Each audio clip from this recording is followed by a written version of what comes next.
Create in me a new heart. Kí o sì tún ọkàn dídúró ṣinṣin ṣe sínú mi. And renew a right spirit within Má me. ṣe ṣábìtì kúrò níwájú rẹ. Cast me not away from thy presence. Má sì ṣe gba ẹ̀mí mímọ́ rẹ lọ́wọ́ mi. And take not thy Holy Spirit from me. Gbogbo wa la mọ̀. We all know Àgbàgbé tí wọ́n fi ṣe àpẹẹrẹ láàrin àwa àti ohun èlò tí a lè fi ṣe àpẹẹrẹ kó lè mọ orú ipò tó wà níwájú ọ̀rọ̀. I'm using that our phone as an example for you to know the position that you are before your phone. No matter how beautiful your cellular phone may be. Kò sí bí ẹ̀rọ ìbánisọ̀rọ̀ rẹ ṣe lè dára tó. The moment it is not connecting with the network. Ní ìgbà tí kò bá ti connect pẹ̀lú network. Kò ní lè ṣe ohun tó fẹ́ kó ṣe. It will not do what you want it to do. Praise the Lord. Hallelujah. Bóyá máa bá tẹ̀ àgbo ẹ̀ máa ṣiṣẹ́. Maybe the phone will be working. Ètò tó dàbí kò sí fóònù tí o là ń kó. Àbí And the time will be working. àgbo ẹ̀ máa It ṣiṣẹ́. will be working. Ṣùgbọ́n gbogbo nǹkan ló kò lè rí ni. But every other function will not work. Kọ̀mpútà máa ṣiṣẹ́. Àmọ̀yẹ́ ni pé nǹkan tó bá ti mú ẹ tí ọkàn ẹ bá ti wà damage tí o connect mọ́ òun yẹn sọ pé má ṣe ṣáàbìtì kúrò wájú rẹ̀ wàá máa ka ọjọ́. That means anything that makes you your spirit to be damaged and not connected with God. Wàá máa ka ìgbà nínú You ìgbàgbọ́. just be counting days and times in Christianity. Mo ti ṣe aládùúrà. I remember that I was ordained a prayerist in the year mission. Wàá máa ka oríṣiríṣi calculator àmàṣiṣẹ́ àpò àmàṣiṣẹ́ àkókò àmà lọ lórí ẹ̀ ṣùgbọ́n ò ní kankan ṣe pẹ̀lú ẹlẹ́dàá rẹ̀ mọ́. Your calculator will be working, your time will be going, but you have no real connection with your creator. Torí pé àti gé ìbáṣepọ̀ tó wà láàrin òun àti ẹlẹ́dàá rẹ̀. Because the connectivity has been breached. I'm talking about the one between you and your God. Kíyèsí gbólóhùn yẹn tipẹ́tipẹ́. I want you to take cognizance of that Má statement. ṣe ṣáàbìtì kúrò níwájú rẹ̀. Do not cast me out away from thy presence. Yóò má sì ṣe gba ẹ̀mí mímọ́ rẹ̀. And don't take your Holy Spirit from me. No matter the level of the charging of your phone. Kò sí bí ẹ̀rọ ìbánisọ̀rọ̀ rẹ ṣe wo ètò ìpanu sára tó. If the SIM card is not alright, you cannot communicate. Sísìmù ẹ̀rọ padà o lè bá àwọn ènìyàn You may sọ̀rọ̀. have good communication with friends. O lè ní ìbáṣepọ̀ tó dára pẹ̀lú àwọn You may ọ̀rẹ́. have good communications and relationship with your neighbors. O lè ní ìbáṣepọ̀ tí ó dára àti ìrọ̀jò ibi tó rọrọ̀ pẹ̀lú àwọn If alájò. you don't have good communication with God, you are nothing. Tí o bá lè bá Ọlọ́run sọ̀rọ̀ dáradára o jẹ́ nǹkan kan. He is your creator. Òun ni ó dá ọ. Praise the Lord. Hallelujah. And all that you need for the sustenance of your life is with Him. Gbogbo nǹkan tí o nílò fún ìmúdúró ìgbé ayé rẹ ó wà ní ọwọ́ rẹ̀. Ẹgbẹ́ Dábìlì sọ pé Olúwa má ṣe gba ìtẹ́ lọ́wọ́ mi. David did not say God don't take the throne from me. Ṣùgbọ́n mọ̀ wípé òun tẹ wà lórí ìtẹ́ tó wọ́n wá ní ìbáṣepọ̀ pẹ̀lẹ́ tó sùn sórí ìtẹ́ wàhálà ní ìtẹ́. Because he knows that even if he's on the throne and he has no relationship or connection with who places him on the Kò ní má ṣe throne. gba owó lọ́wọ́ mi. He did not say do not take money from me. Ṣé bí gbọ́dọ̀ wò fẹ́ lùsí ní àfẹ́ lùsí owó? That is what we don't want to lose. We don't want to lose our money. Ṣùgbọ́n má ṣe gba ẹ̀mí mímọ́ rẹ lọ́wọ́ mi. Do not take your Holy Spirit from me. Ohun tí mi fi ní access sọ́dọ̀ rẹ mọ́ wá ní ó ṣẹlẹ̀ sí. What will make me not have access to you, do not make it Ìyá ọ̀dẹ̀ happen. mọ̀ pé tí ọkọ̀ mú tí òun bá ti ní ẹ̀mí tuntun torí ẹ̀mí tó wà bí ẹ lọ́wọ́lọ́wọ́ ẹ̀mí tí ò lè bọ́lọ̀ ṣiṣẹ́ mọ́ ni. And he knows that if he does not inquire for a new spirit because the spirit at that point was damaged and they cannot Àdókòwò wait lákòókò for yẹn ìbáṣepọ̀ pẹ̀lú Ọlọ́run ti lábùkù. he knows that the relationship with God has blemish as at that time. Ara nínú Olúwa. Brethren in the Lord. Just like we are today, most of us we go along with our big titles. Bí a ṣe ń wà ní òde òde jẹ́ pé à ń lọ pẹ̀lú àwọn oyè ńláńlá wa.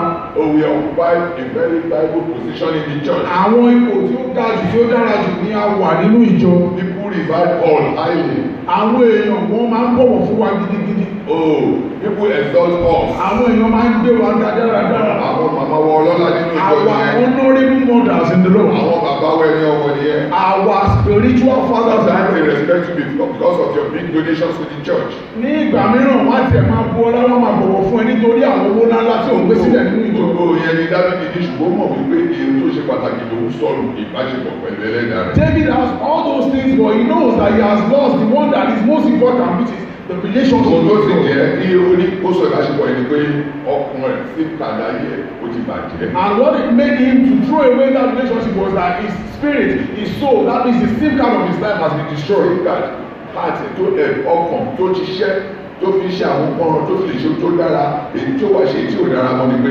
ọkàn búburú ọkàn ti di búburú ti lábùkù. The soul that was doing right before, that was standing firm before the Lord, now became bad because it has been tarnished and there is filth in the soul. Now, arákùnrin àti arábìnrin. Brothers and sisters.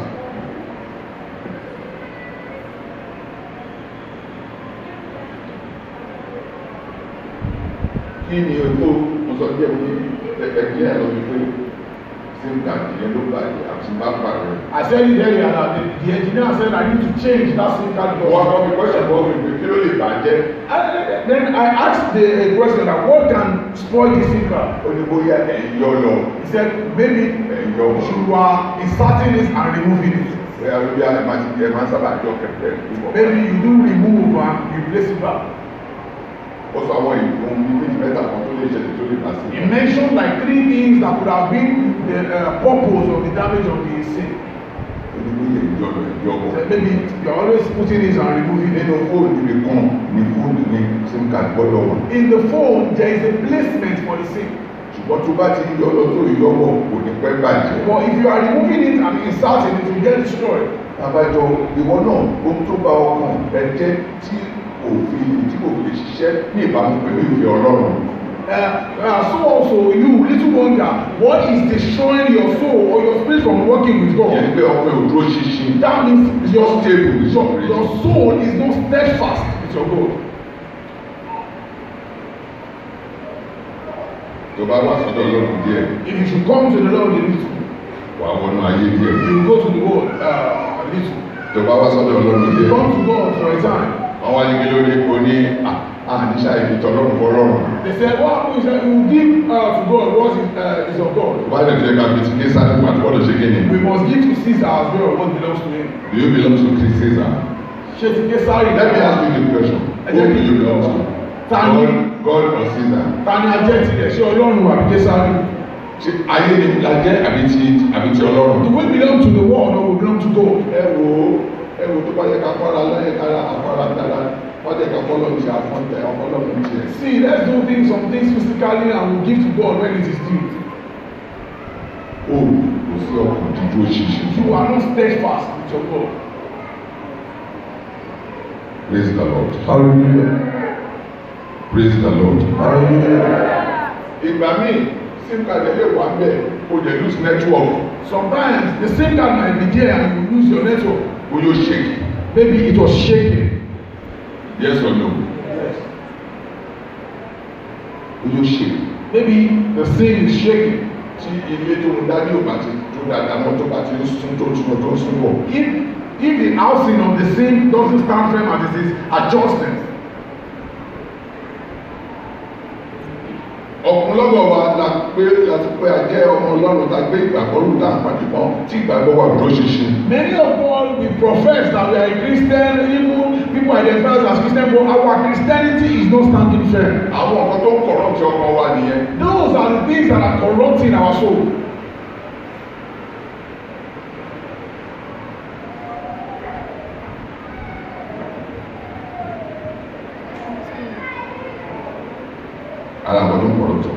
Those are the things corrupting our soul. Ẹgbẹ́ ọ̀kan tí ní Sam sọ lẹ́gbàá tó di dára ti sún mi Ọlọ́run kí o sì tún ọkàn tó dúró ṣinṣin. And then great one is steadfast heart. Ọkàn tó di ṣinṣin. Steadfast spirit. And that is why I love David. Ìdí èyí ni mo ṣe fẹ́ràn Dáfídì. He can bear through the wisdom and the way he reason he can easily identify his problem. Nípa òye àti ọgbọ́n náà tó wà nínú rẹ̀, ó máa ń tètè rí ibi tí ó ti kù. Sometimes we don't easily identify our problem. Ní ọ̀pọ̀lọpọ̀ ìgbà a kì í mọ ibi tí a ti ṣe àṣìṣe. We now blame others for our failures. A máa dá àwọn ènìyàn lẹ́bi fún àìlè ṣe àṣeyọrí wa. Ayé ni. It is the world. Ọ̀tá ni. The enemies. Èṣù ni. Devil. Hallelujah. Hallelujah. Remember when David sin? Ní ìgbà tí Dáfídì ṣẹ̀. Dágbére pé mi. If it is for me, lábẹ́ ọ̀fẹ́ ni. if it is for lábẹ́ yìí náà ni. if you are the one. Èṣù ni o, abẹ́rẹ́ ni ṣé èṣù báyìí. Look at what the devil has done. Ẹ̀gbọ́n ṣé èṣù ni. Is it the devil? Ẹ̀dá tó ṣé èṣù ni. Is it the devil that has done it?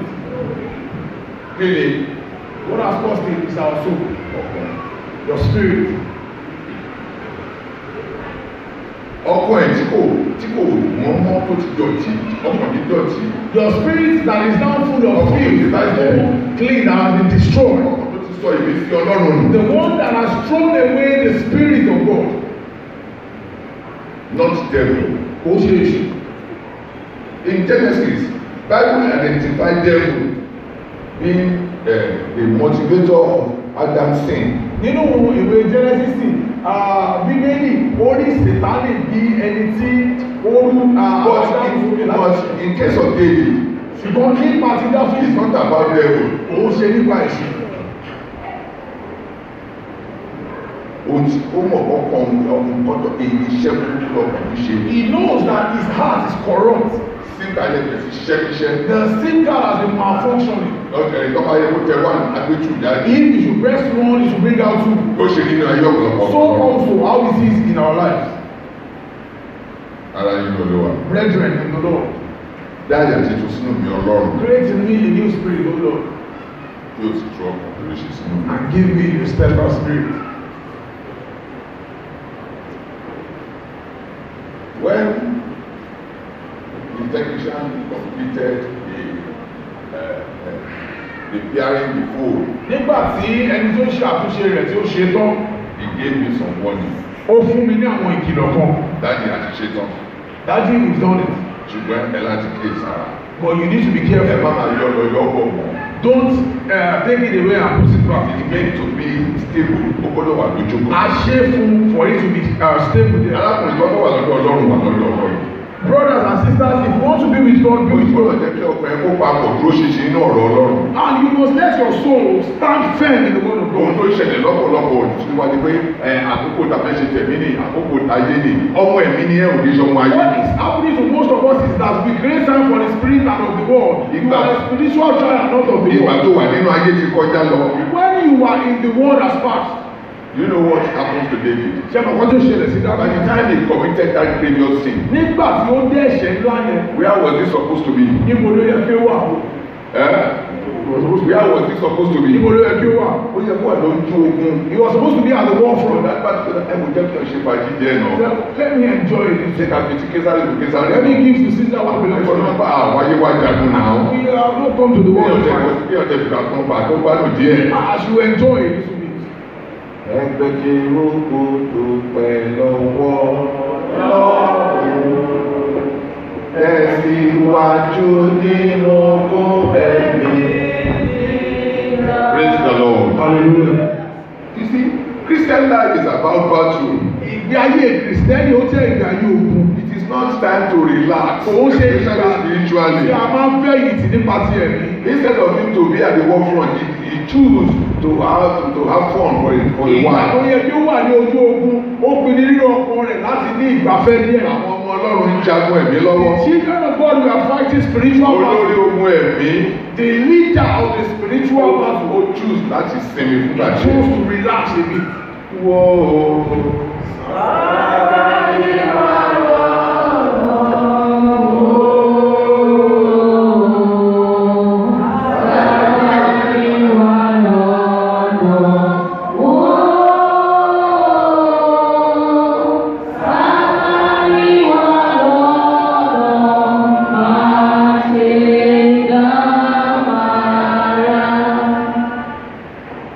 Ṣé àna Ọlọ́run kó jọ kó gbà wá lákòókò yìí? Àmín lórúkọ Jésù.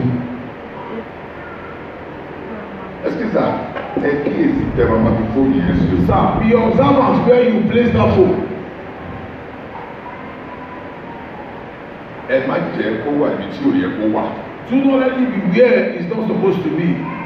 Tá a bá fi síbi tí ò yẹ kó wà, If we should place it where it's not supposed to be, ó lè bá iṣẹ́ rẹ jẹ́. it might destroy or spoil the phone.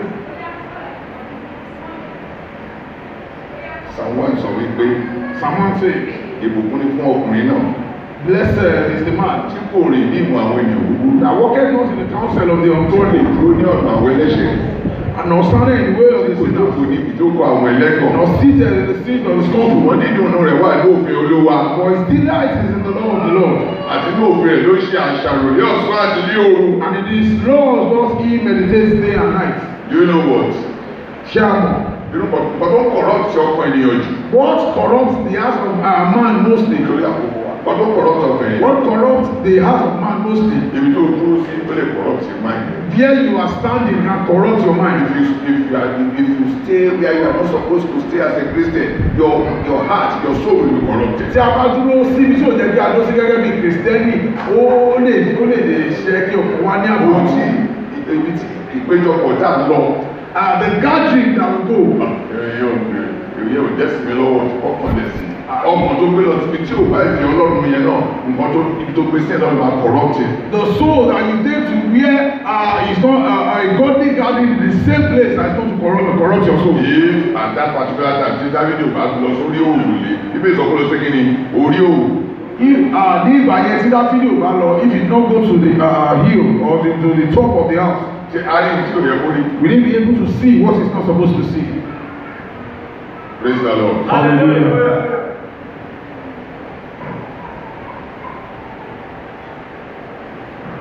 Ọ̀pọ̀lọpọ̀ wa àwọn gbòmí wà tí kò yẹ ká ti rí wa. Most of us, there are some places that we are not supposed to see us there. Sometimes we guide our physical body, we don't guide our soul. Ní ìgbà mìíràn, a máa ń pa ara wa mọ́ ṣùgbọ́n a kì í pa ẹ̀mí wa We mọ́. don't want our body to be injured. A kì í fẹ́ kí ara wa kí ó ní ìfarapa. Ṣùgbọ́n lọ́pọ̀lọpọ̀ ìgbé ayé tá a gbé ló ń pa ẹ̀mí wa lára. But so many times, the kind of lifestyle that we engage in, it is hurting our soul. Ibi tá à ń kọ́ tá à ń fi ojú wa wò kò ṣe ó lè ṣe ara wa nílé ṣùgbọ́n ṣe ẹ̀mí wa níjàmbá. What we are seeing with our eyes can benefit our physical body but not our soul.